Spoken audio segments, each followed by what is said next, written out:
आइए तत्ववेत्ता ज्ञानवेत्ता ब्रह्मवेत्ता सृष्टि के द्वितीय रचनाकार, बड़ी प्रसन्नता हुई आज आपसे मिलकर। संत का दर्शन पाप का क्षय करने वाला होता है। सरदा तप निशि अपहरई, संत दर्श जिम पातक टरई। आज के 10,000 वर्ष पहले हमारा तुम्हारा मिलन गंधमादन पर्वत में हुआ था। 5,000 वर्ष पहले रेवा नदी के तट पर मिले थे, आज मिथिला में मिलन हो रहा है। हाँ। और जैसा तुम्हारा प्रेम हमारे प्रति पहले था, वैसा ही प्रेम आज है। लेकिन अकेला देख रहे हैं आपको नहीं, आज जीवन में अकेले नहीं रहे हो। सदैव तुमने बुद्धि का प्रयोग किया है और बहुत लोगों को लेकर चलते रहे हो। ऋषि मंडल, मुनि मंडल, विप्र मंडल, विद्या अध्ययन करने वाले बालक, बाल मंडल, और बालकों को शिक्षा भी बाबा तुम्हारे द्वारा सदैव दी गई है। हाँ। तो और कोई नहीं तो कम से कम कोई बालक साथ में है कि अकेले हो? हाँ, देखो ना, बेटा राम व लक्ष्मण, ये भार्गव परशुराम जी हैं। तुम दोनों बंधु इनको प्रणाम करो।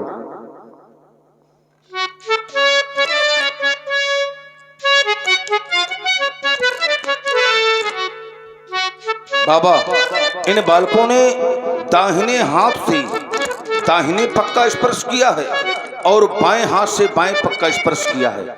इससे सिद्ध हो गया कि बालक शिक्षा और दीक्षा में पूर्ण है। ऐसे सुंदर बालक किस धर्मात्मा के हैं, किस पुण्यात्मा के हैं, किस देश के हैं और किस प्रदेश के हैं बाबा?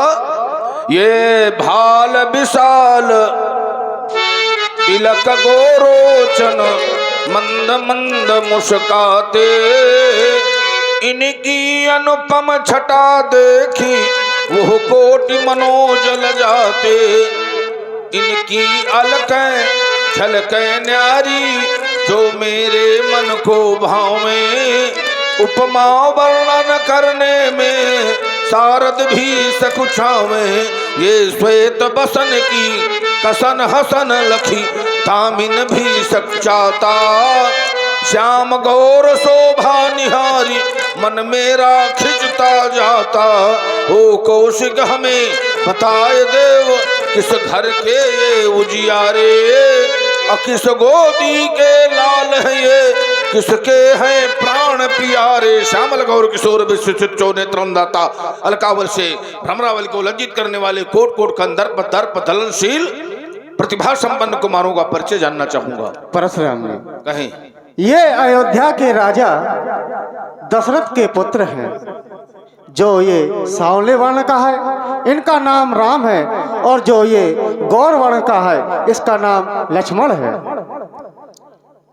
विशेष आवश्यकता पड़ गई लगता है तुम्हें? हाँ, अयोध्या जाने की। हाँ, क्योंकि जब भी तुम्हारा आगमन अयोध्या में होता रहा है तो किसी न किसी विशेष कार्य को लेकर होता रहा है। बहुत पहले गए थे अयोध्या ये, और हरिश्चंद्र उस समय के राजा थे, तो हरिश्चंद्र का राजपाट उन्होंने सब सुपने में ले लिया। और प्रातःकाल पहुंच गए, बोले भाई सिंहासन में क्यों बैठे हो, ये तो तुम हमें दान कर चुके हो। कहा हाँ, दान कर चुके हैं। अब देखिए कितना धर्मात्मा राजा था कि स्वप्न में दान कर दिया था, लेकिन इस बात को स्वीकारा कि नहीं मैंने दान कर दिया है। और वैसे अगर किसी से कोई स्वप्न देख ले कि ये घर हमने परशुराम जी को दे दिया, और अगर हम जागने में पहुंच जाएं तो घर की तो बात हटाओ, कहीं हो सकता है कुछ भी देने को तैयार न हो, है ना। तो इन्होंने कहा कि संगीता के रूप में हमें 8 भार सोना चाहिए, और 1 भार माने होता है 5 मन सोना। अब 8 पंचे 40, है ना, 40 मन सोना। अब बताइए तुम्हारे पूरे क्षेत्र में न मिलेगा, अगर ढूंढा जाए तो। हरिश्चंद्र को स्वयं जाकर के काशी में बिकना पड़ा था। इन्होंने इतनी कठिन परीक्षा हरिश्चंद्र की लिया था। तो जब भी तुम्हारा अयोध्या में आगमन होता रहा है तो किसी विशेष कारण को लेकर होता रहा है। हाँ। तो अब हो सकता है कि कारण के साथ साथ कुछ निवारण भी हो, है ना, इस बार। हाँ, हाँ। तो इसलिए हम इन बालकों को विश्व विजय का आशीर्वाद दे रहे हैं। ये स्वस्ति स्वस्ति शारद पढ़ती हो, गणपति गाँव में मंगल गान। चिरंजीव यह जोड़ी अनुपमा, श्यामल गौर किशोर महान। कमला कंचन थाल सजानित, कमला कंचन थाल सजानित, आरती करने को आवे। सुरनर किन्नर गंधर्व यक्ष, सुचि सुमन मार्ग में बिखरावे वीर तुम्हारे संरक्षक हूँ, वीर तुम्हारे संरक्षक हो सदा से ससाई भगवान। दसों दिशाएं यश गाती हो, कभी न हो इनका अवसान। राजपुत्रो ममोक्यम त्रैलोक सनातन हरि सन्मुख जयम प्राप्ति। दीर्घायु राम लक्ष्मण, दीर्घायु राम लक्ष्मण। बहुर बिलो की विदेह सनु कभु काहे अति भीर। पूछत जाने अजान जिन व्याप्यु कोप शरीर। शेरध्वज, आज हम तुम्हारी मिथिला में क्या देख रहे हैं? 18 योजन 72 कोष से बने हुए एक विस्तृत पंडाल के अंतर्गत जहां तक हमारी दृष्टि जाती है तो त्रिलोक के महिपाल आज मिथिला में कंचन आसनों में आसीन हैं। मिथिला में भीड़ हुआ करती थी, लेकिन राजाओं की नहीं, ऋषियों की, मुनियों की, विद्वानों की, ब्राह्मणों की। लेकिन आज इन सप्त द्वीपांतर से आए हुए महिपालों के यहाँ आने का कारण क्या है? शीरध्वज, ये बनी मंजू मंजूष क्यों रंगशाला, और लगी झालरें क्यों विशाला। ये घने मोतियों से ये सजी रंगशाला, सलोनी यहाँ क्यों बनी रंगशाला। और ये सजी कामनी तामनी सी लजावे, और सुखी भामनी भैरवी क्यों सुनावे। ये धरा के धराधीश, ये धरा के धराधीश, ये आए यहाँ क्यों। ये सजे सूरमा भी, बड़े बड़े सूरमा हमें लगता है ढेर पड़े भी हैं, उठकर थोड़ा बैठे। ये सजे सूरमा भी सुहाए यहाँ क्यों, और बनाई पुरानी ये नई राजधानी, सजाई यहाँ क्यों विदेह अभिमानी। इन महिपालों के आने का कारण क्या है जानना चाहूंगा शीरध्वज। दयालु देवता, एक बार पावन पुनीत मंजुक मंदिर में सीता पहुंच गई सखियों के साथ, और देवता एक महान आश्चर्य हो गया। वो आश्चर्य क्या है कि सीता ने, देवता सीता ने आज गौ उठा लिया। तो यह सुनकर मम धीरज छूट गया। तब मैंने कठिन प्रतिज्ञा की। परिणाम में क्या हुआ? प्रण पूर्ति में आज गौ। बस मौन हो जा, मौन हो जा शीरध्वज। सुनत बचन फिर अनति निहारे, देखे चापो खंड महिदारे। शस्त्रागार के मुकुट, आर्यावर्त के गौरव, भगवान शंकर के करों में सुशोभित रहने वाली प्यारी पिनाक। मानवता जब पद्दलित हो गई थी, दानवता का तांडव हो रहा था, उस समय दानवता का दमन करके मानवता तुम्हारे द्वारा इस धराधाम में फिर से स्थापित की गई थी। एक वो समय था जब युद्ध क्षेत्र में तुम्हारे द्वारा वीरों के प्राण दिए जाया करते थे, और एक वो भी समय था जब भगवान शिव के द्वारा तुम्हारे माध्यम से मुझे धनुर्वेद का ज्ञान करवाया गया था। और आज वही स्मरण मुझे बार बार हो रहा है प्यारी पिनाक। कैसे भूले हम ध्यान, कैसे भूले हम ध्यान, मिला जो तुमसे हमको ज्ञान। हाथ ले तुम्हें शंभु भगवान, सिखाया मुझे चलाना बाण। तुम पर था जन जन का अभिमान, तुम्ही थे इस जगती के मान, कैसे भूले हम ध्यान, मिला जो तुमसे हमको ज्ञान। बढ़ा असुरों का अत्याचार, किया तब तुमने त्रिपुर संहार, हुई तब जग में जय जयकार, मिली तब तुमको कीर्ति महान, कैसे भूले हम ध्यान, मिला जो तुमसे हमको ज्ञान। प्यारी पिना, इस धराधाम में जो आया है एक न एक दिन कराल काल के गाल में उसे अवश्य जाना पड़ेगा। जिसका आविर्भाव है उसका तिरोभाव है, लेकिन जिसने तुम्हारा दो खंडों में विभाजन किया है, या तो वो रहेगा या मैं रहूंगा। अतिरिस बोले बचन कठोरा, कहूँ जड़ जनक धनुष के ही तोड़ा। किसने तोड़ा धनुष? किसने तोड़ा धनुष? हमारे गुरुशंकर भगवान जी ने दिया, पूर्ण वरदान दिया था, देवरात को दान मिलेंगे इससे ही भगवान। क्या कार्य किसने करा? किसने तोड़ा धनुष? किसने तोड़ा धनुष? बेगी दिखाबू मूढ़े नत आजू, उलटहू मही जहाँ लगता वो राजू। विरुद्ध हो गई है, बोल नहीं सकता। मैं दूसरा विकल्प दे रहा हूँ, बेग दिखाओ, शीघ्रता से दिखा। अगर देरी से दिखाने का प्रयास किया तो भग सकता है, छुप सकता है। यदि हमारे वचनों पर विश्वास नहीं किया, हमारे वचनों का पालन नहीं किया, तब आज परिणाम यह भोगना पड़ेगा कि ये उल्टा मही। अवस्था के अनुसार व्यवस्था देखिए। जहां तक तेरी राशि में है वहां तक की धरती को बात उलट दूंगा सिरत पर। सभे बिलो के लोग सब जान जान की भीर, हृदय न हरस विषाद कछु, बोले श्री रघुबीर।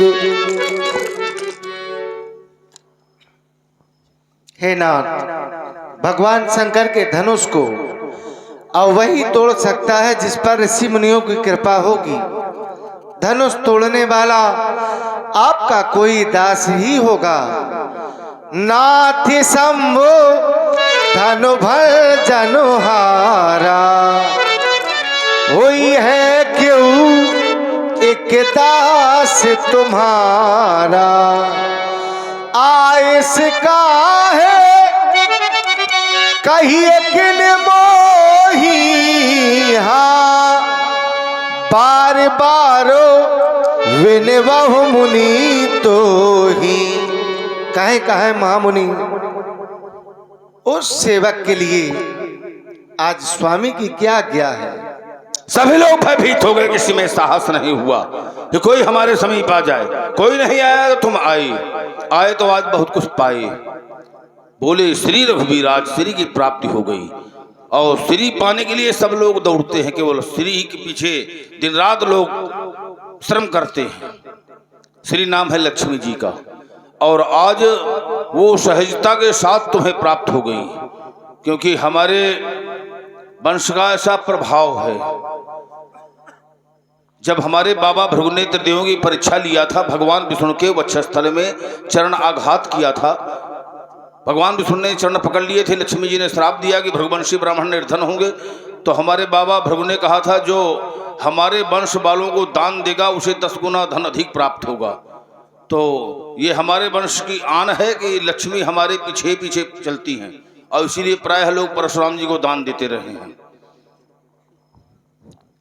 जब मैं तुम्हारे वचनों पर विचार करता हूं तो तुम्हारे वचन रचना से युक्त है राम। होई के एक दास तुम्हारा, दास देह बुद्धया तो दासो हम, जीव बुद्धया तो दंश का, तत्व बुद्धया तुम्हें वाह। अगर जीव दृष्टि से देखा जाए तो उसका अंश है, तत्व बुद्धि से देखा जाए तो सब एक ही है, अलग अलग नहीं है। और जहां तक केवल देह बुद्धि का प्रयोग है तो दास और स्वामी का संबंध हो सकता है। तो यहाँ पर देह बुद्धि का प्रयोग तुम्हारे द्वारा किया गया है राम, लेकिन दास तो बहुत दूर रहा। वो हमारी दृष्टि में सेवक की भी श्रेणी में नहीं है, क्योंकि सेवक का कर्तव्य निश्चित किया गया है। ब्याची सेवक सो, सेवक सो जो करे शिवकाई अरि करनी कर करिए लड़ाई। सेवक का काम है आकर करे सेवकाई, हर शत्रुता का काम करके फिर हमसे करे लड़ाई। इसलिए जिसने धनुष को तोड़ा है मेरे लिए कैसा है सुनहु राम जही शिव धनु तोरा सहस बाहु सम सोन मोरा। इसलिए सुन लो कान खोल करके, राम जिसने भगवान शंकर के आयुध को 2 खंडों में विभाजित कर दिया है वो महेशपति नरेश कार्तवीर सहस्त्राबाहु के समकोट का हमारा शत्रु है। एक आदेश उसके लिए दे रहा हूं, सो बिल गाओ।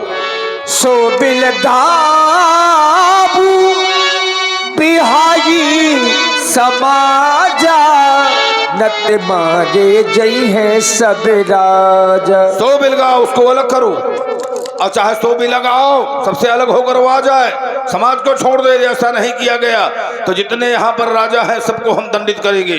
आज एक दोषी के कारण हमें इन अनेक निर्दोषों को दंडित करना पड़ेगा, लेकिन एक दोषी बाद बचने वाला नहीं। राम ये हमारी घोषणा है। सुनी मुनि बचन लखन मुस्काने बोले परशु धरहि अपमाने। सुनी मुनि बचन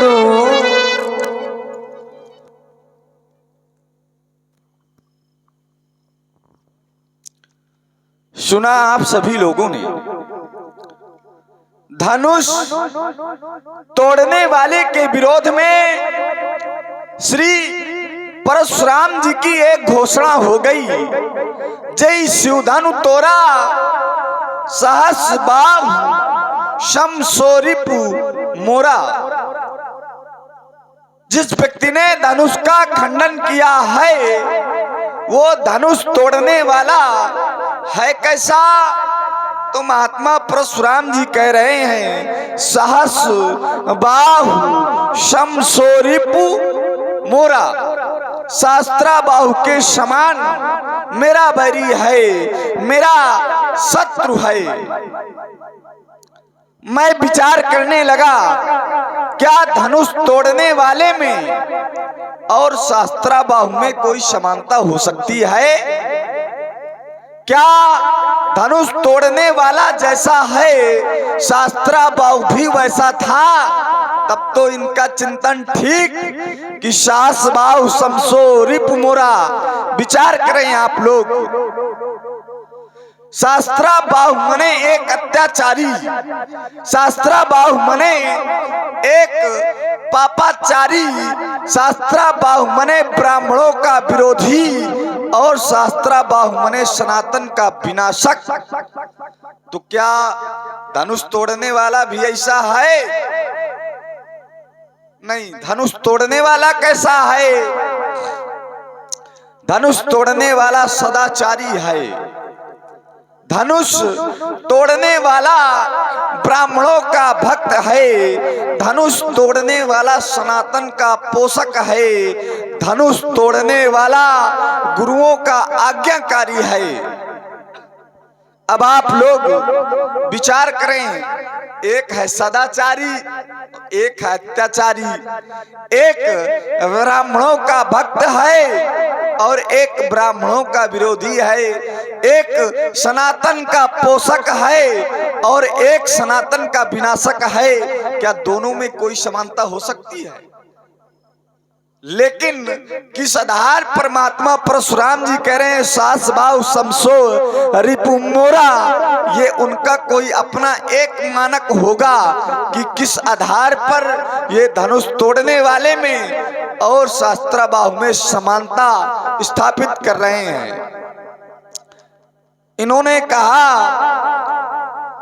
सो विलगाऊ बिहाए समाजा, और यदि ऐसा ना हुआ तो नत मारे जंघाए सब राजा। हेलो, इन्हीं शब्दों पर श्री महेश्वरी दीन जी राका डेरा आपको से सुंदर संवाद पर दोनों के लिए 21 रुपए भेंट हुई हैं। बहुत बहुत साधुवाद। महात्मा परशुराम जी कह रहे हैं यदि धनुष तोड़ने वाला समाज को छोड़कर के अलग ना हुआ तो इनके द्वारा व्यवहार क्या किया जाएगा? तो कह रहे नत मारे जई हैं, सब सारे राजा मारे जाएंगे। लेकिन आप लोग डरना नहीं, चिंता की बात नहीं है, अभी हम जिंदा हैं, इनके कहने से थोड़ी मार दिए जाएंगे। तो नत मारे जई हैं सब राजा। मैं विचार करने लगा, मेरा ध्यान राजाओं की ओर केंद्रित हो गया। तो मैंने जब अपना ध्यान राजाओं की ओर केंद्रित किया तो देखा क्या कि मिथिला में 2 प्रकार के राजा हैं, 2 प्रकार के। मिथिला अंतर्गत 2 प्रकार के राजा हैं। और कौन कौन से? तो तब सिया देख भूप अभिलाखे, कूर कपूत मूढ़ मन माखे, उठ उठ पहिर सनाह अभागे, जहाँ तहाँ गाल बजावन लागे। दुष्ट राजा हैं, दुष्ट कोट के राजा हैं। और दूसरे कौन हैं? तो बोले साधु भूप, बोले सुनबानी कि राज समाज ही लाज लजानी। साधु राजा हैं। पहले कौन है? दुष्ट, दूसरे साधु। तो क्या महात्मा परशुराम जी के द्वारा साधु राजा मारे जाएंगे? और यदि परशुराम जी के द्वारा साधु राजा मारे जाएंगे तो ईमानदारी से आप लोग बताना कि ये धर्म होगा कि अधर्म होगा, न्याय होगा कि अन्याय होगा, अरे पाप होगा कि पुण्य होगा? यदि परशुराम जी के द्वारा साधु राजा मारे जाएंगे तो क्या ये धर्म होगा? क्योंकि इनका अवतार तो धर्माचरण करने के लिए हुआ है। यदा यदा ही धर्मस्य ग्लानिर्भवत भारत अभ्युत्थानम अधर्मस्य तदात्मानं सृजाम्यहम् परित्राणाय साधूनां विनाशाय चतुष्कृतां धर्म संस्थापनार्थाय संभवानि युगे युगे। इनका अवतार तो धर्माचरण करने के लिए हुआ है। और यदि इनके द्वारा साधु राजा मारे जाएंगे तो फिर ये धर्म नहीं होगा। फिर साधु राजा क्यों मारे जाएंगे? क्या साधु राजाओं के द्वारा कोई अनैतिक कार्य यहाँ पर किया गया है क्या? अरे वो तो धनुष के पास तक नहीं गए, जिनके कछु विचार मन माही, चाप समीप महीप न जाए। तो साधु राजा क्यों मारे जाएंगे? बहुधनुही तोरे लड़काई, बालपन में मेरे द्वारा बहुत सी धनुइयों का खंडन हुआ है। कबहु न श्रीस कसरिस असरिस, बस असरिस कबहु न कीन गोसाई। ए धनु पर ममता के हेतु क्या आपकी ममता इस धनुष पर है? अगर है तो उसका हेतु क्या है हम जानना चाहते हैं। पूजपात प्रातः स्मरणी श्रद्धे वरेण्य महामना महापोध्याय ब्राह्मण देवता भार्गव जी परशुराम जी, मैं जानना चाहता हूँ यही धनु पर ममता के हेतु। वशिष्ठ जी की विशिष्ट पाठशाला में, वामदेव के गुरुकुल में तुमको यही सिखाया गया है, यही संस्कार दिए गए हैं। सुनमुनि बचन लखन मुस्काने, अब बोले पर सुधर ही अपमानी। संत वाणी में मुस्कान आना चाहिए।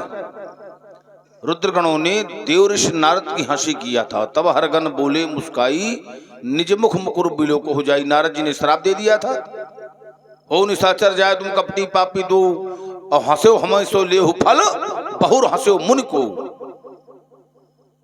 क्योंकि मुनियों के वचन सत्य होते हैं।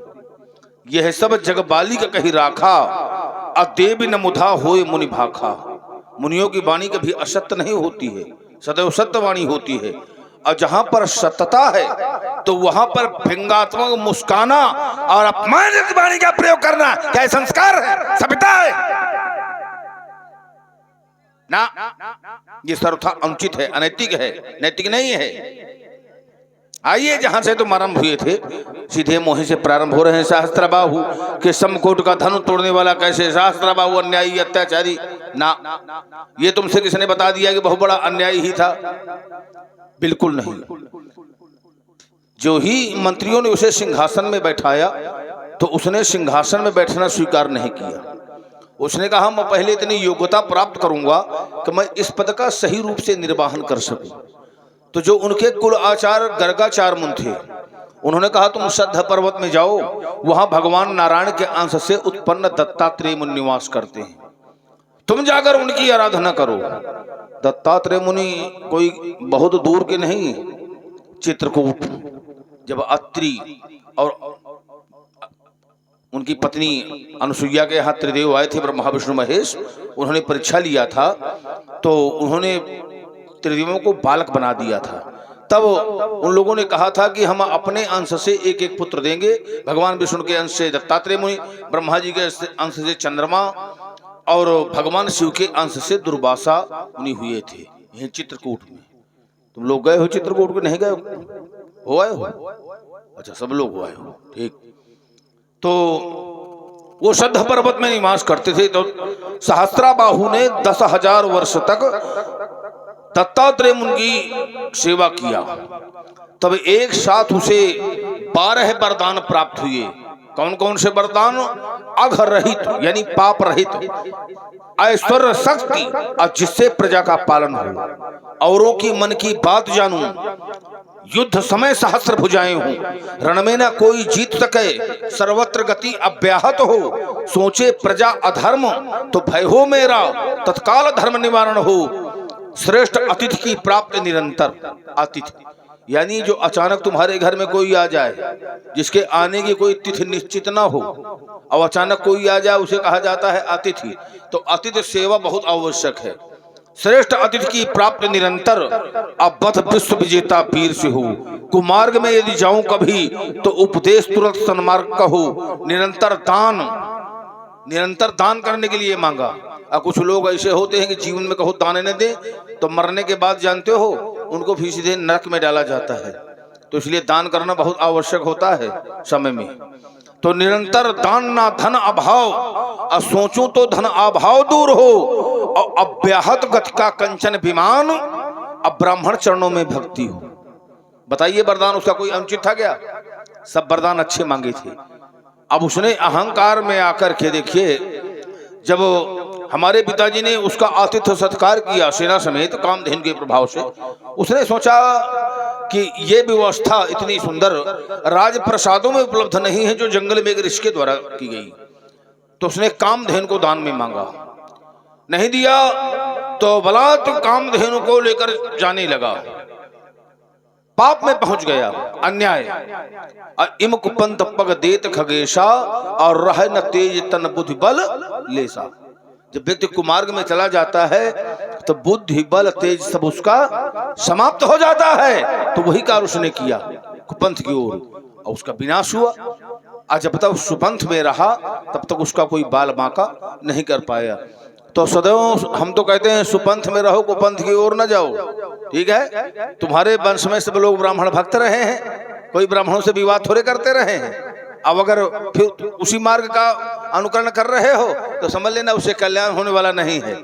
यहाँ पर 2 प्रकार के राजा बताया इन्होंने, साधु राजा और दुष्ट राजा।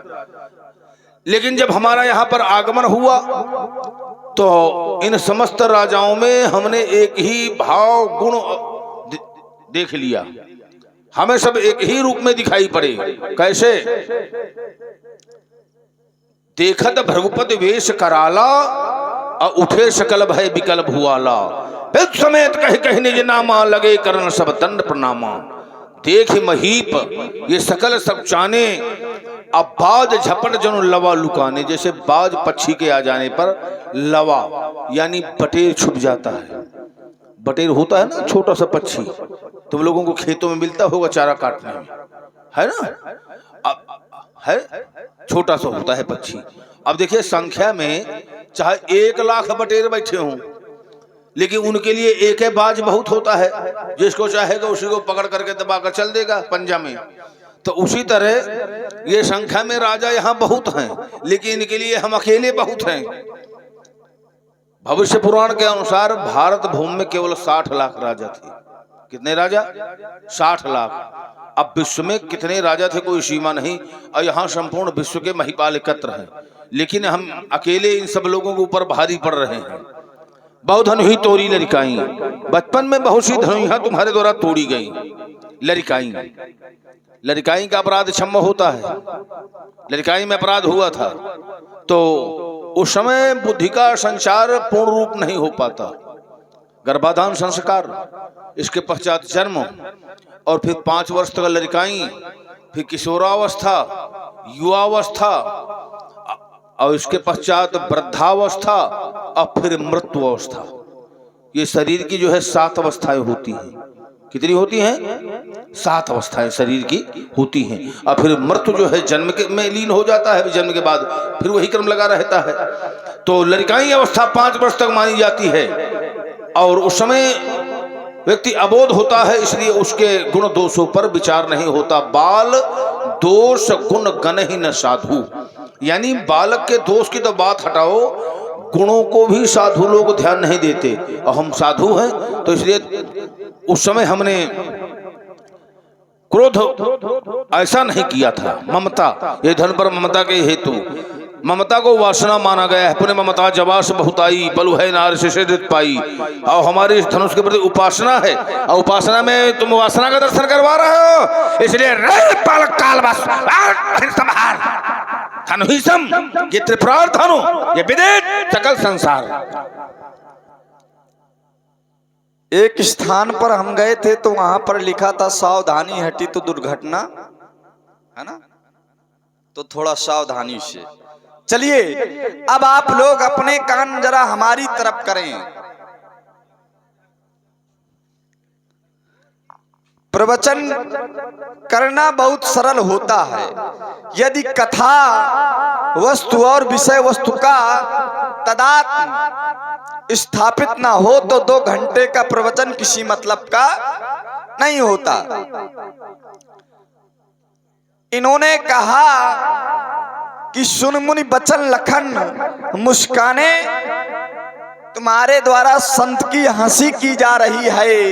एक बार देवर्षि नारद भी संत हैं और उनकी भी हंसी की गई थी, तो परिणाम देख लो, परिणाम में श्राप मिला था। अब जरा आप लोग विचार करना। अब हमको तो संसार में केवल 2 ही संत नजर आ रहे हैं, एक परशुराम जी, एक देवर्षि नारद। महाराज, देवर्षि नारद क्या संत हैं? मैं कहता हूं देवर्षि नारद संत नहीं है।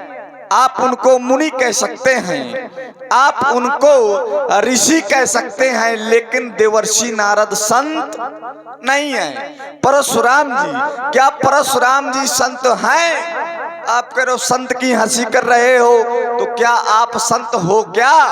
अगर आप संत हो तो कहीं से प्रमाणित कर देना। उतनी देर से साधु बोल रहे हो, संत बोल रहे हो, क्यों? क्योंकि हमने संतों की नियमावली पढ़ी है, और उसमें पढ़ा क्या है? तो समदम नियम नीत नहीं डोलही, परुष वचन कबहू नहीं बोलही। परुष मने कठोर। संत जो होते हैं कभी कठोर वचनों का प्रयोग नहीं करते, और आपके द्वारा अतिरिक्त बोले वचन कठोरा, तो कठोर बोल ही रहे हो, हमारे संत भी बने हो। तो महाराज, मैं आपको संत नहीं मानता हूं। मेरे द्वारा कहा गया था क्या आपके द्वारा साधु राजा मारे जाएंगे? तो आपने कहा जब हम आए तो बाज झपट जन जवा लवा लुकाने, तो सबको हम उसी दृष्टि से देख रहे हैं। तो जब आप आए हैं तो कौन से राजा थे जो बाज झपट जन लवा लुकाने? वो राजा थे जिनको जनक के द्वारा बंदियों से घोषणा कराई गई, सुनाऊं सकल महिपाल, वो सारे राजा थे। फिर अगर संतों के द्वारा, साधु राजाओं के द्वारा यदि कोई अपराध नहीं किया गया है तो हमारी दृष्टि में ये है कि यदि व्यक्ति अपराधी नहीं है तो उसको मारा जाना नहीं चाहिए। और क्या कह रहे हैं, रे नृप बालक काल बस, रे राजा के लड़के संभाल कर नहीं बोलता। आप तो बिल्कुल वेद वाक्य बोल रहे हो रे, जैसे जंगल में एक चरवाहा पशुओं को ललकारता रे, उसी वाणी का प्रयोग कर रहे हो। हैं ईमानदारी से महाराज किसी पाठशाला के अध्यापक बना दिए जाओ आप, और विद्यार्थी आवे कहे गुरुदेव श्रद्धे कहते हो, ऐसे नहीं बोलते। कैसे बोलते हो रे? बोलने का भी एक क्रम होता है। आप हमको रे कहकर संबोधित कर रहे हो, कह रहे हो कि तुम संभाल कर नहीं बोलते हो। सभा का प्रत्येक व्यक्ति प्रमाण के लिए बैठा है। मैंने इनसे क्या कहा था, अर्चनीय, वंदनीय, पूतपात, प्रातः स्मरणीय।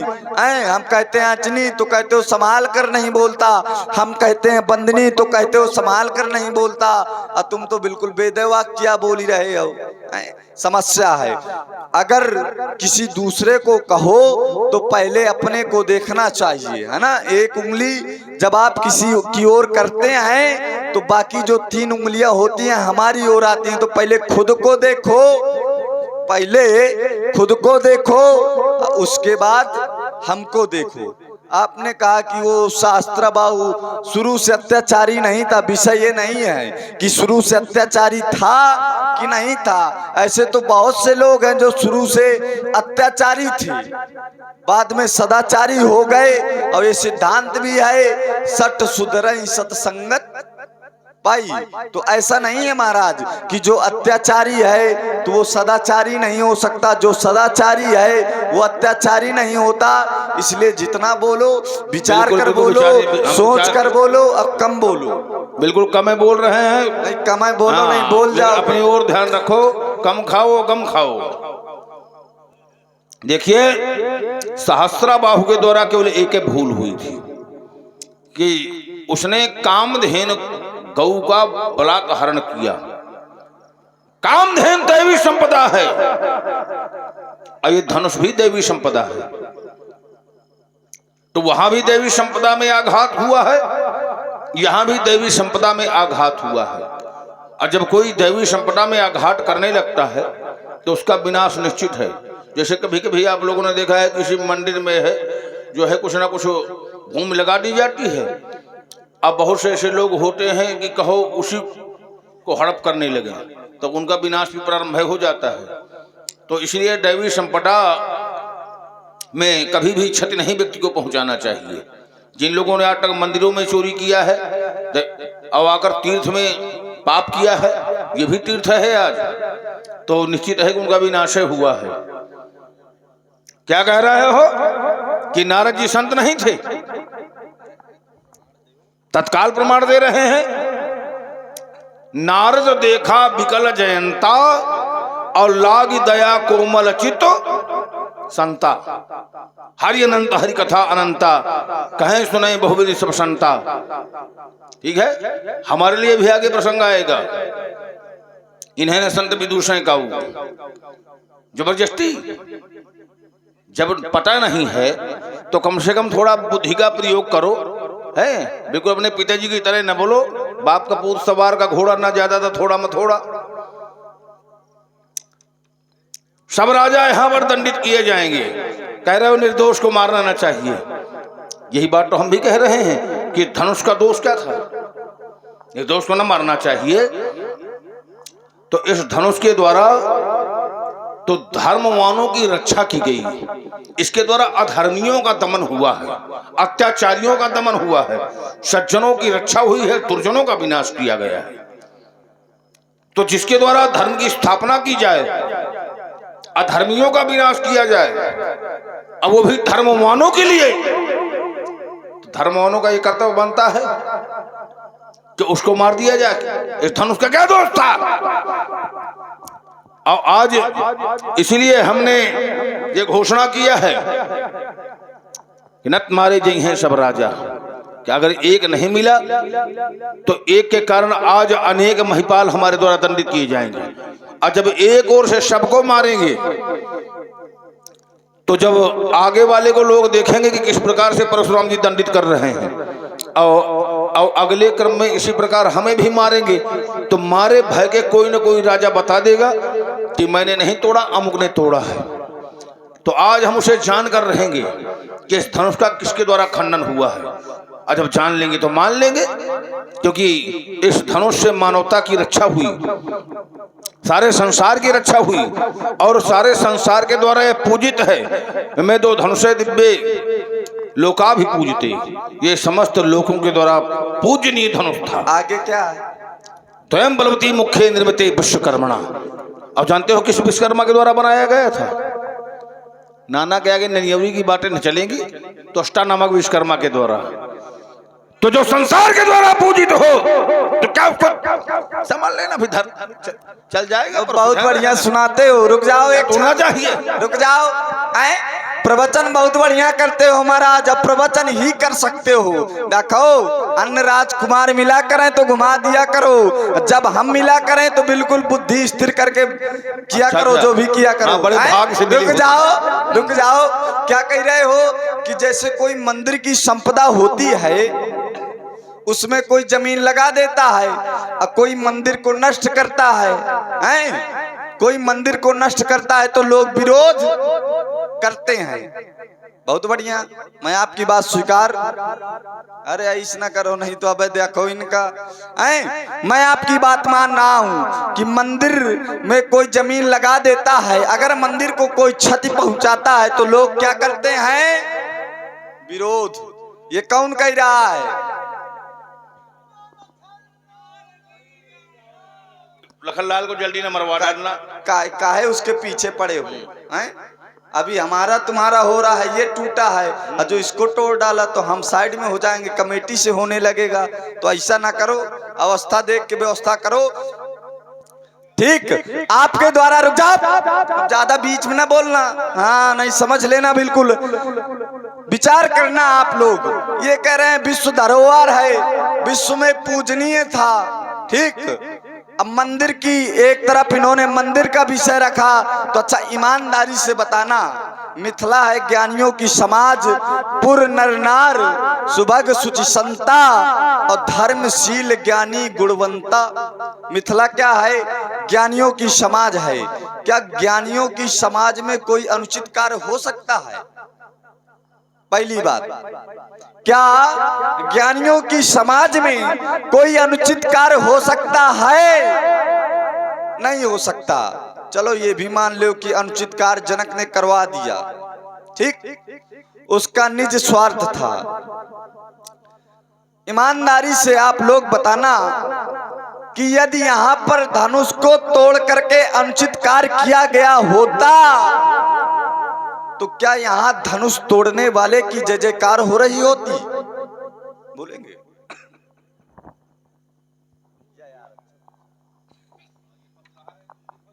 हाँ, हम ना फंसेंगे, हाँ, बड़े बड़े फंसाने के प्रयास। और आप सुन रहे हैं बहुत ही सुंदर संवाद, प्रभावित हुए हमारे शान सिंह जी जो छतरपुर से पधारे हैं, उनके द्वारा इंकार मुद्राएं दोनों युगल सरकारों के चरणों में प्रदान है। बहुत बहुत धन्यवाद। तो महाराज ईमानदारी से आप लोग बताना, यदि धनुष को तोड़ करके कोई अनुचित कार्य किया गया होता, कोई अनैतिक कार्य किया गया होता, अपराध किया गया होता, तो क्या लोग धनुष तोड़ने वाले की जय जयकार करते?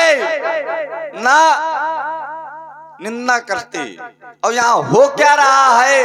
तो और आप है भाई अभिनंदन जी, इसी संवाद पर 21 मुद्राएं प्रदान हो रहे हैं। बहुत बहुत धन्यवाद। देख रहे हो हमारा प्रभाव? नहीं, काफी। तो ईमानदारी से आप लोग बताना, ब्रह्मादिक सुर सिद्ध मुनीषा अप्रभु प्रशंसा दे आशीषा।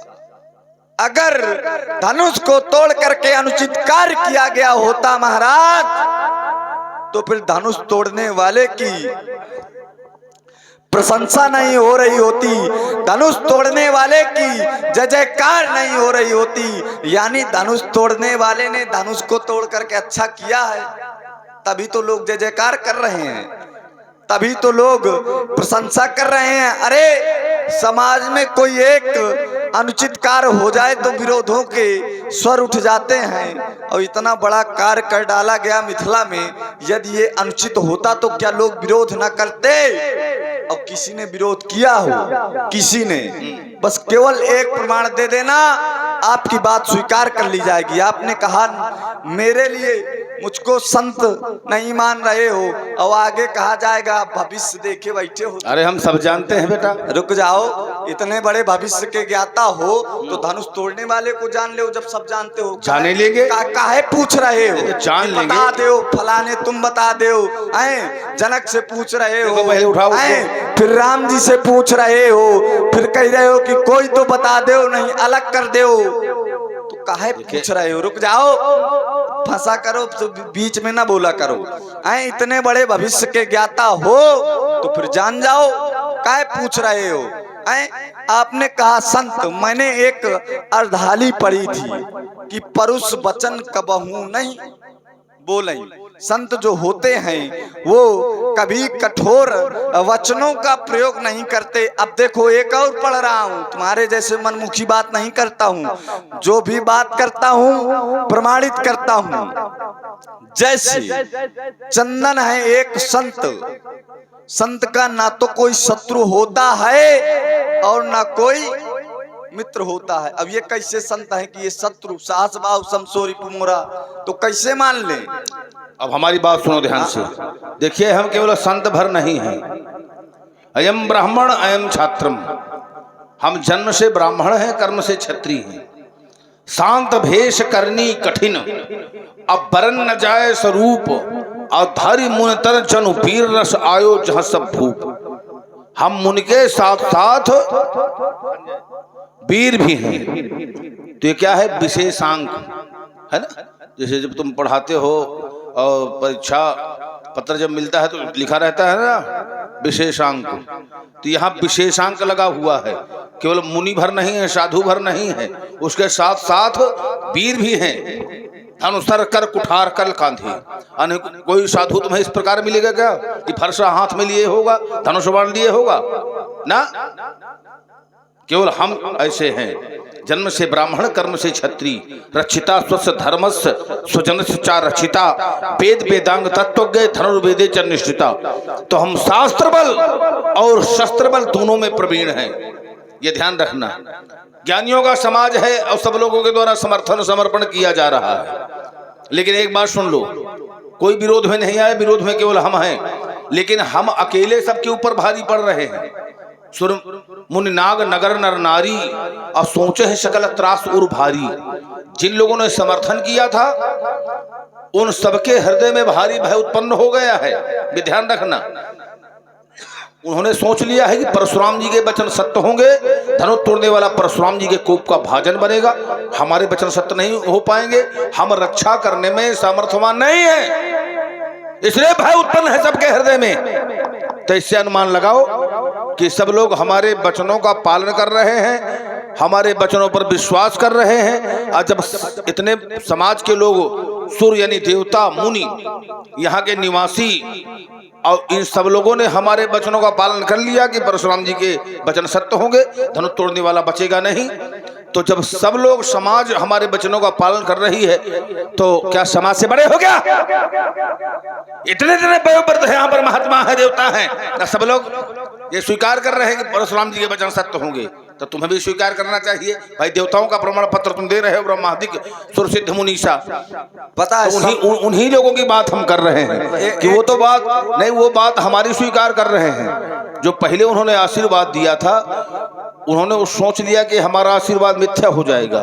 तो जो प्रमाण पत्र तुम दे रहे हो तो वो अब निष्क्रिय है, और जो अभी वर्तमान वाला प्रमाण पत्र हमारा है वो सक्रिय प्रमाण पत्र जो अभी संचालित है उसको लाओ। चलिए, हो गई बात, निरस्त प्रमाण पत्र हो गई बात, निरस्त प्रमाण हो गई बात, बस न माना जाएगा, हो गई बात। चलिए, फिर आप लोग एक बार विचार करना। विषय क्या था, कहां से कहां जा रहे हैं आप? मैंने कहा था आप ना तो संत हो ना तो साधु हो, तो आप क्या रुक जाओ बीच में नहीं। जैसे हम सुनते हैं धैर्यता से, वैसे सुनना सीखो, और सुनोगे तो कुछ पाओगे। और क्या, गप गप से भेंट भाई, गप्पे गप बताए, बस इतना गप पकावे खिचड़ी, गप्पे गप्पे खाए, इससे काम ना चलेगा, पाएंगे हम। केवल इतने बोलोगे, केवल इतना बोल सकते हो आप, और कुछ नहीं जाने हो, केवल इतना बोल सकते हो। मैंने कहा था ना आप संत हो ना आप साधु हो, और उसके लिए मैंने प्रमाण भी पढ़ा था। अब ले साधु वाला प्रमाण पढ़े दे रहा हूं। साधु चरित शुभ चरित कपासु, और निरस विशद गुणमय फल जासु, और जो सही दुख पर छिद्र दुरावा, बंदनीय जिह जग यस पावा। साधुओं का जीवन कैसा होता है? कपास की रुई के समान स्वच्छ होता है। जो सही दुख, जो साधु होते हैं वो स्वयं दुख सह लेते हैं, लेकिन दूसरे के कष्ट का निवारण कर देते हैं। और देखो एक ही साधु आए, लाओ परिक्रमा कर ले, एक ही साधु आए कि ये कष्ट का निवारण नहीं कर रहे हैं, ये कष्ट बने हुए हैं मिथिला के लिए। और करो कि मिथिला के लोग जो है सब हमारे समर्थन में आ गए, सब हमारी बात मान गए। कैसे आपकी बात मान गए? जबरदस्ती वाला बोलते हो। 16 दुनिया 8 राजनीति का पाठ। अब पहले बता चुका हूं कि जब और कोई मिला करे तो ये किया करो, जब हम मिला करें तो केवल चोट किया करो।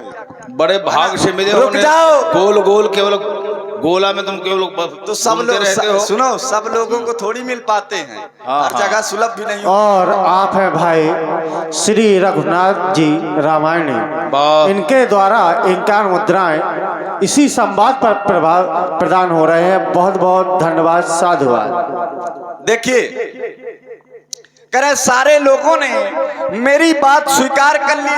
कहाँ स्वीकार कर ली महाराज? जबरदस्ती वाला लगा रहे हो क्या? ये लोग अनभिज्ञ लोग बैठे हैं क्या? सारे लोग विद्वान हैं और सारे जानकार लोग बैठे हैं। ईमानदारी से बताना, अगर इनकी बात सारे लोगों ने स्वीकार कर ली होती तो ये पूछ रहे हैं कि बेग दिखाओ, कहीं ना को दिखा दी बात है।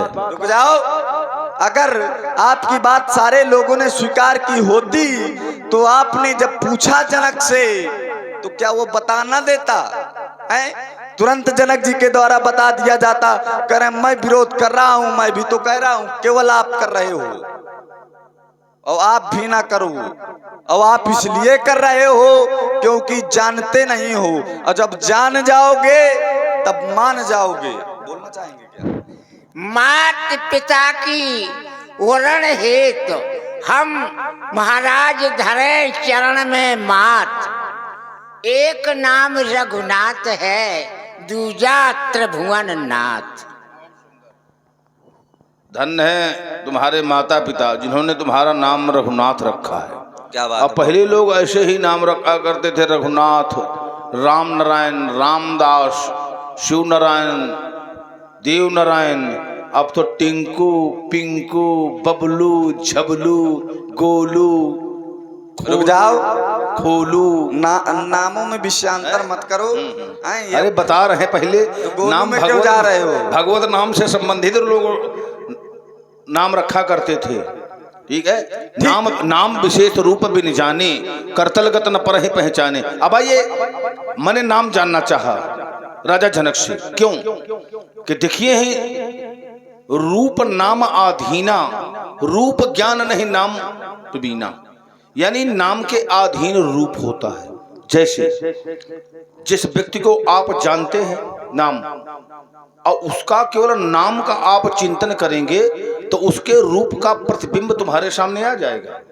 किसी का नाम सोचेंगे कि फलाने, तो रूप का प्रतिबिंब सामने आ जाएगा। तो नाम से रूप का ज्ञान होता है। नाम देखिए, रूप नामाधीना, और नाम के द्वारा ही अनेकानेक जीवों का उद्धार हुआ है। नाम गरीब अनेक निवाजे, लोक वेद बर वेद विराजे। साधक नाम जपहि लय लाए, और हों सिद्ध अनुमादिक पाई। भाई किसी देवता के नाम का जप किया जाता है, उसका रूप आपने नहीं देखा, लेकिन नाम के प्रभाव से आपको फल प्राप्त हो जाता है। नाम प्रभाव जान शिवनी को, अकाल कूट फल दीन अमी को। राजा जनक से हमने पूछा भाई पहला कर्तव्य होता है पूछना, जैसे भगवान शंकर ने सती जी से पूछा लीन परीक्षा कवन विधि। सती जी झूठ बोली, बोली कछु न परीक्षा लीन गोसाई, अकीन प्रणाम तुम्हारी नाई। तब भगवान शंकर ने ध्यान किया, तब शंकर देखो धरे ध्याना, चरित सती जो कीन चरित सब जाना। अब देखिए योगी जब सूर में संयम कर लेता है, अपने नेत्रों को सूर में संयुक्त कर देता है और सूर को नेत्रों में संयुक्त कर लेता है, तब दूरदर्शन नाम की सिद्ध प्राप्त होती है। जैसे तुम लोग धारावाहिक देखते रहते होगे घर में दूरदर्शन, जब चंद्रमा में संयम होता है तो दूरश्रवण नाम की सिद्ध प्राप्त होती है, और जब आत्मा में संयम होता है तो पर काया प्रवेश का ज्ञान हो जाता है। जैसे हम अगर चाहें और लक्ष्मण को मार डालें तो अपने प्राण हम लक्ष्मण के शरीर में प्रवेश कर सकते हैं, ठीक है। तो हमें सब कुछ ज्ञान है राजकुमार लक्ष्मण, हम सब कुछ करने में सामर्थ्यवान हैं। जो जो यहाँ घोषणा किया है हमने सब कुछ करने में सामर्थ्यवान है। तो अभी तो हमने राजा जनक को जो समय दिया है, आज मोहन आजू, तो आज की हम प्रतीक्षा में हैं, और जब नहीं बताएगा तो हम चाहे जिस प्रकार से जाने हम जानेंगे। सुनि सरोस भृगुनायक आए, अब बहुत भांति आंख दिखाए। आंख दिखाना क्या है जानते हो? आंख दिखाना क्या है नहीं जानते हो? क्या है आंख दिखाना? इनको विद्यालय में ले जाओ, कुछ दिन का प्राथमिक में नाम लिखो, मुहावरा, डांटना, देख अमुक बल, बल का परीक्षण हम करेंगे। अब अगर बल में सफल हुआ तो ठीक है, और नहीं तो आज हमारे कोप का भाजन बनेगा धनुष तोड़ने वाला। देखिए इस धराधाम में जब भी अधर्म की वृद्धि होती है तब तब किसी न किसी महापुरुष को यहाँ इस संसार में आना पड़ता है। जब जब होए धर्म के हानि, बाढ़े असुर अधम अभिमानी, करहि अनीत जाय नहीं बरनी, सीधे विप्रधेन सुर धरनी, तब तब धरि प्रभु विविध शरीरा, हरि कृपा ने सज्जन पीरा। विप्रधेन सुर संत हित, ब्राह्मण देवता गौ संत, इन चार के लिए परमात्मा को आना पड़ता है। और इस समय हमें लगता है अन्ना प्रथा बहुत प्रभावी है, गौएं इस समय ज्यादा हमें लगता है अन्ना है। क्यों? वैसे हर जगह गौशाला की व्यवस्था हो गई है, यहाँ भी है कि नहीं? तो बहुत सुंदर बात है। शासन सत्ता का ऐसा प्रभाव होना चाहिए कि जो हमारी संस्कृति है, तो जो हमारे संस्कार हैं, तो उसे संजो कर रखना चाहिए। इस धनुष का एक प्रभाव था, जिस देश में होता उस देश को कभी कोई पराजित नहीं कर सकता था। तो अगर धनुष अखंड होता, भारत अखंड होता, कोई पराजित नहीं कर पाता, विदेशियों का प्रबल नहीं बढ़ता, मंदिर नहीं तोड़े जाते, अन्याय न होता, सकल धर्म देखे विपरीता, तो इसका रहना बहुत आवश्यक था। और जहां रही बात विवाह की, तो विवाह संस्कार लोग यहाँ आकर अपना कर्तव्य मान करके करते हैं, लेकिन ये सब पूर्व संयोजित होता है। कह मुनीष हेमवंत सुनो, जो विधि लिखा लीलार, देव तनुज नर नाग मुनि को न मेटन हार, तुम सन मिटे की विधि के अंका, मात व्यर्थ जन लेहु कलंका। तो विवाह जहां होना होता वहीं होता, धनुष टूटता चाहे न टूटता, तो धनुष को बचाना चाहिए। विवाह हो किसी का, इससे हमारा कोई लेना देना नहीं है, क्योंकि इस धनुष में इतनी सामर्थ्य थी कि जब ये टूटा तो इसकी ध्वनि संपूर्ण विश्व में सुनाई पड़ी। भरे भुवन घोर कठोर रो, रवि बाज तज मार चले, चिखर दिग्गज डोल मही अहिकोल कूलम कलमलेश्वर, असुर मुन कर कान दिन है, सकल विकल विचार ही को दंड खंड अमुक तुलसी जैत पचर उचार ही। 14 भुवनों में सुनाई पड़ी, रही भुवन भर जय जय बानी, धनुष भंग धुनि चात न जानी। पहली आवाज हुई लखन सको बचन जब बोले, डगमगान मही दिग्गज डोले। दूसरी आवाज धनुष तोड़ने में हुई, तीसरी आवाज जय जयकार में हुई। हमने न पहली धुन में चिंतन किया और न तीसरी धुन में चिंतन किया, हमने केवल दूसरी धुन में चिंतन किया है। जब धनुष टूटा तो तेही अवसर सुन शिव धनु भंगा, आयो भृकुल कमल पतंगा। ऐसा इसलिए कि जैसे तुम्हारे दरवाजे में बहुत से बालक खेल रहे हों प्रधान जी, और उनमें तुम्हारा भी बालक हो, तुम्हारा बालक सहसा रोने लगे, तो तुम अपने बालक के रोने की आवाज पहचान जाओगे। क्यों? अपने बालक की रोने की आवाज पहचान जाओगे। तो इस धनुष से हमारा लगाव है, तो इसके टूटने की प्रचंड ध्वनि हमने जान लिया। कह रहे इतनी प्रचंड ध्वनि तो भगवान शंकर के धनुष के टूटने में हो सकती है। तो तेहि अवसर सुन शिव धनु भंगा, आयो भृकुल कमल पतंगा। और जब से हम यहाँ आए तब से हमारा प्रभाव है, राजाओं के द्वारा अभिवादन हुआ। जनक ने अभिवादन किया, से बोला प्रणाम करावा, विश्वामित्र जी आकर मिले और तुम दोनों कुमारों को मेरे चरणों में डाल दिया। हमने फल देकर आशीर्वाद दे दिया और हमारे आशीर्वाद पाकर हमें तल बजा रहे हो। यही सभ्यता है तुम्हारी कि हमने आशीर्वाद दे दिया, हमारा आशीर्वाद पा गए हो और हम इसे विवाद कर रहे हो। बड़ी समस्याएं हैं। विषय क्या था, उत्तर कहां आ रहा है। यदि प्रश्न जो है बीज गणित का हो तो सूत्र भी बीज गणित का लगना चाहिए, तब तो उत्तर आ जाएगा है? और पता चला प्रश्न बीज गणित का है और सूत्र जो है तुम अंक गणित का लगा रहे हो, तो फिर बन नहीं पाएगा, है ना। विषय क्या था, चर्चा किस विषय पर हो रही थी और इन्होंने विषय क्या बना दिया। हमारी चर्चा हो रही थी कि धनुष को तोड़ करके अपराध नहीं किया गया, यदि पूजनीय है तो लोगों को विरोध करना चाहिए, पहली बात। दूसरी बात, हमने कहा था कि आप साधु नहीं हो, ठीक, कोई बात नहीं, लेकिन मैंने केवल कोई बात नहीं, चलो छोड़ रहे हैं। उसके आगे नहीं समस्या ये है कि जो ये जो छोटी छोटी साधु नहीं है, आगे प्रसंग आएगा, रुक जाओ, बाल दोस्त को हैं साधु एक है? आगे का आगे तो ना क्या आएगा, तो फिर आगे की बात करोगे, प्रमाण रूप में बाल दोस्त साधु रुक जाओ, ज्यादा बात नहीं करना, ये जटा, रुक जाओ, ये जटा रखाए तो साधु नहीं, क्या तुम्हारे पिताजी रखाएंगे क्या जटा? जटा बहुत जटा, सुनो, बहुत जटा रखाए, सुनो, भस्म लगाए, बहुत पिताजी पर मत जाओ, है जितना कह रहे हैं उतना सुनो, बार बार पिताजी, रुक जाओ एक क्षण, जबरदस्ती वाले बने हो, केवल बने हो, अब आगे की बात कर रहे हो। अच्छा ईमानदारी से आप बताओ, आगे तो सब कुछ सबको ही जान जाएगा, तो आगे की बात ना करो, अभी वर्तमान स्थिति की बात करो। क्या करो, मैं जानता नहीं हूँ, और ये अर्धाली पढ़ दिया भारी, भुवन भर जय जय बानी और धनुष भंग धुनि जात न जानी। जय जयकार की ध्वनि इतनी व्याप्त है कि धनुष भंग धुनि जात न जानी। और इन्होंने धनुष की ध्वनि सुन लिया है, समझ रहे हैं आप, धनुष की ध्वनि महात्मा परशुराम जी ने सुन लिया है, लेकिन जो जय जयकार की ध्वनि ज्यादा है वो इन्होंने नहीं सुनी, उसको भी सुना है। अब ले उसको भी सुना है आपने, और कैसे, तो प्रमाण मैं दे रहा हूं, पूछत जान अजान जिमी। पूछते कैसे हैं, पूछत जानते हैं, लेकिन अजान जिमी, अनजान बनकर पूछ रहे हैं। क्यों? क्योंकि व्याप्यो कोप शरीर में क्रोध व्याप्त है, क्रोध का शमन करो तो धनुष तोड़ने वाले को जान जाओगे। क्रोध में महाराज बोध नष्ट हो जाता है, क्रोध पाप कर मूल, क्रोध में व्यक्ति का बोध नष्ट हो जाता है, इसलिए क्रोध को त्यागो और जितना जल्दी हो भागो। कहाँ भागे? और नहीं आज भागेंगे नहीं, भाग केवल हम भाग का सहारा ले रहे हैं, अब भाग का सहारा नहीं रहेगी, भाग सुनो, ये भाग में जाओ, वो भाग में काम सुनो, तो आज बच नहीं पाओगे।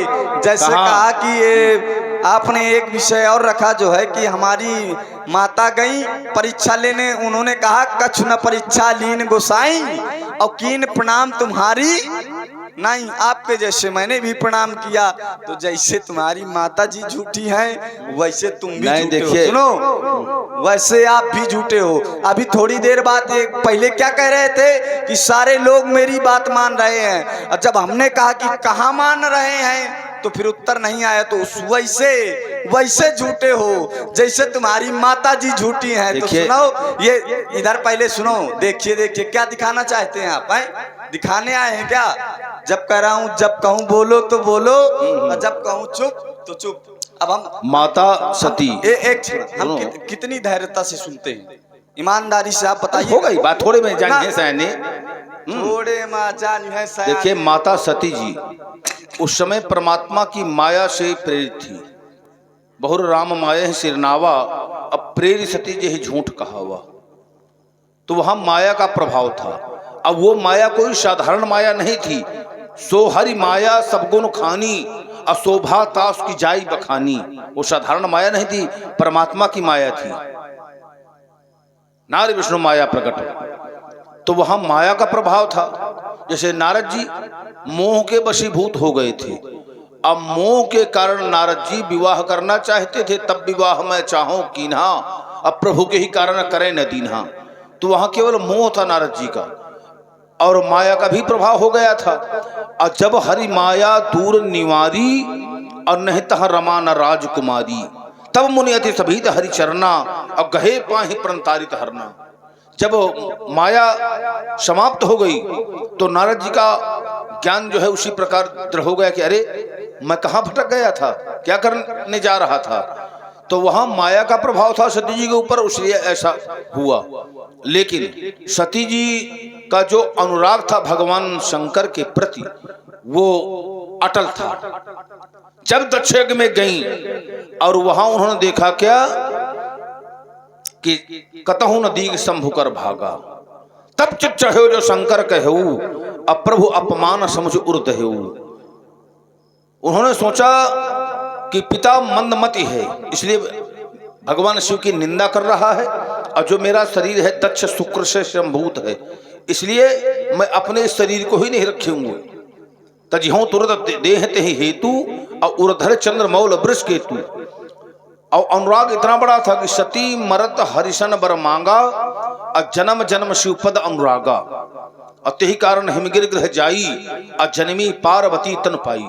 देखिए मरने के समय व्यक्ति जिसका ध्यान कर लेता है तो वही योनि उसे प्राप्त होती है। जैसे जड़ भरत, उन्होंने एक हिरणी के बच्चा को जो है पाल लिया था, तो मरते समय उनका ध्यान जो है उसी बच्चा की ओर चला गया था, तो वही जन्म उन्हें प्राप्त हो गया था। तो इसीलिए मरते समय लोग कहा करते हैं कि परमात्मा का नाम लो, परमात्मा की ओर ध्यान दो। और यही प्रश्न एक बार ऋषियों के समाज में हो रहा था। बड़े बड़े ऋषि थे कि मरने से पहले व्यक्ति को क्या करना चाहिए, सभी ऋषि मौन थे। तो वहां पर एक बाल ऋषि ने उत्तर दिया था कि मरने से पहले व्यक्ति को अपने मन को परमात्मा के चरणों में समर्पित कर देना चाहिए। संसार से अपना मोह ममता का नाता तोड़ लेना चाहिए और परमात्मा के चरणों में अपने मन को समर्पित कर देना चाहिए। चेता खलवश बंधाय मुक्त चत मनम मनोमतम गुणेषु सत्यम बंधारतम व पुंस मुक्त। जब हमारा मन संसार में लग जाता है तब बंधन बन जाता है कि ये भाई है, ये परिवार है, ये है, ये सब माया कर परिवारा। और जब हमारा संसार से संबंध छूट जाता है, मन परमात्मा की ओर लग जाता है, तो बस उसी समय मोक्ष हो जाता है। संसार में बंधन और परमात्मा में मोक्ष, ये है। तो संसार की ओर ज्यादा ध्यान न दो, हम जो कहें उस बात को मानो। हमने क्या नहीं किया राजकुमार लक्ष्मण, हमसे पहले जितने महापुरुष हुए हैं तो उन्होंने धर्म का चिंतन किया है कि हम कोई ऐसा काम न करें